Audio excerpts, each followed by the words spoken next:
I can't remember the last time I woke up with an alarm clock. One of the worst parts about entering medical school and the workforce for me was having to use an alarm clock to wake up at a certain time. I know you might think, oh yeah, the spoiled, arrogant prick, whatever, right?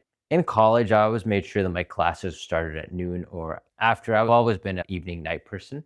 In med school, a lot of our classes were could be remote, so that was nice. Some of them were in person that we had to show up for. But in our third year, that's when, because it became work, that's when I really had to get used to the alarm clock life, like waking up, having the coffee, and then going in, whether it's 6 a.m. for internal medicine or 5 a.m. for surgery, et cetera, et cetera.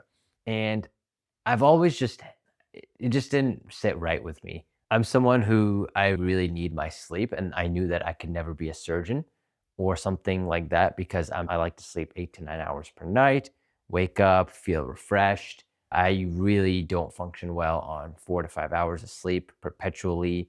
My mood gets very crappy. I get all these food cravings. My eyes get bloodshot. So it's just not a good look for me. And I always wanted to live a life where I didn't have to wake up without an alarm clock. Like it's like one, they talk about the luxuries about being an attending. This was one of the big luxuries that I wanted.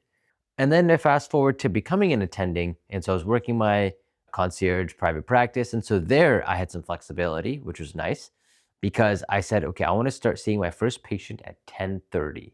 I'm fine to work later, but I want to start later.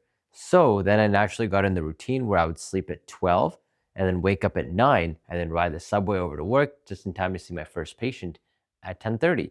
And that's the first time for a while I experienced the, oh yeah, like I don't need an alarm clock life. But I still needed it somewhat. If my sleep struggled, if one day I stayed up too late, or if I couldn't fall asleep that night, then I would need an alarm clock and I would still feel groggy, right? And so it wasn't perfect all the days. Now, fast forward to social media life, where I only have one day of obligations a week, which is Wednesdays as of recording this. And that's where I see all of my patients. But I start all my patient care at either noon or 1 p.m., meaning that all of my other days, unless I'm catching a flight, I don't use an alarm clock because I fall asleep around whenever I want, usually around 1 a.m. I wake up whenever I want to. Sometimes I might wake up at 9 a.m. Sometimes I might wake up at 11 or 12. Sometimes I might wake up at 5 a.m. if my sleep schedule's like just gets thrown off that day. But the point being is that I wake up whenever I want to.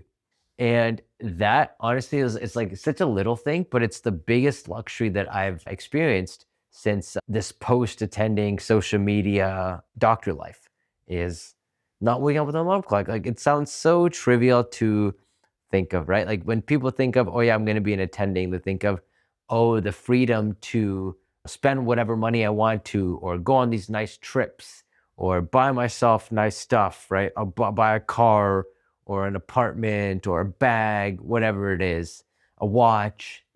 They might think of, okay, I get to travel X or Y places and do whatever I want, spend a week or two and not worry about the money, or fly first class. For me, it was really the waking up without an alarm clock. And if you're resonating with this, you might be the type of person who wants to do everything on their own terms. You don't like to be told what to do, when to do it. You hate working under people. You feel like a little bitch working for a boss, and you just want the freedom to do what you want. And you're willing to work hard. I'm not saying that you want to be lazy. You're willing to work hard, but we want to do it on our own terms. And that's how I feel like I'm down to work hard at 11 p.m. at night or at 5 a.m. if I wake up or at 2 p.m. But it's just when I want to do it. Basically, my days now is just I wake up and I do what I want. So if I want to go to the gym, I'll go to the gym. If I want to work, I'll work. If I want to play video games, I'll play video games. If I want to go out, I'll go out. If I want to sleep, I'll sleep. If I want to work on my program, I'll work on my program. If I want to hang out with my family, I'll hang out with my family. If I want to go travel, I'll go travel. Whatever I want to do, I'll just do it.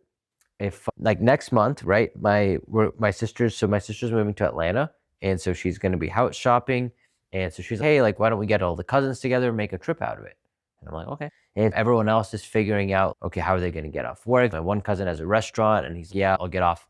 I'll take the Saturday off and they can manage that. My sister's, yeah, maybe I can plan a day, like a vacation day around this and this. So that everyone's figuring out their schedules. I'm just like, okay, cool. I'll just show up because I can, right? That's the freedom that social media gives us. Like, I don't feel like I'm tied to anything. Like, I'm moving to Florida as of recording this in probably a month and a half. Yeah, just on a whim. Like, I have some friends there. So I'm like, yeah, why not? I'll go check it out, get plugged in with the scene there. If I like it, then I'll stay. If not, okay, I'll move somewhere else. And that's the freedom I have. And so it really started for me when I realized that I didn't have to wake up with an alarm clock ever again. So, yeah, if this resonates with you, definitely check out some of the other videos on the channel. My whole mission is to encourage doctors to start posting on social media to gain back their time freedom, their location freedom, and their financial freedom. So, yeah, I hope you enjoy this video and I'll catch you in the next one.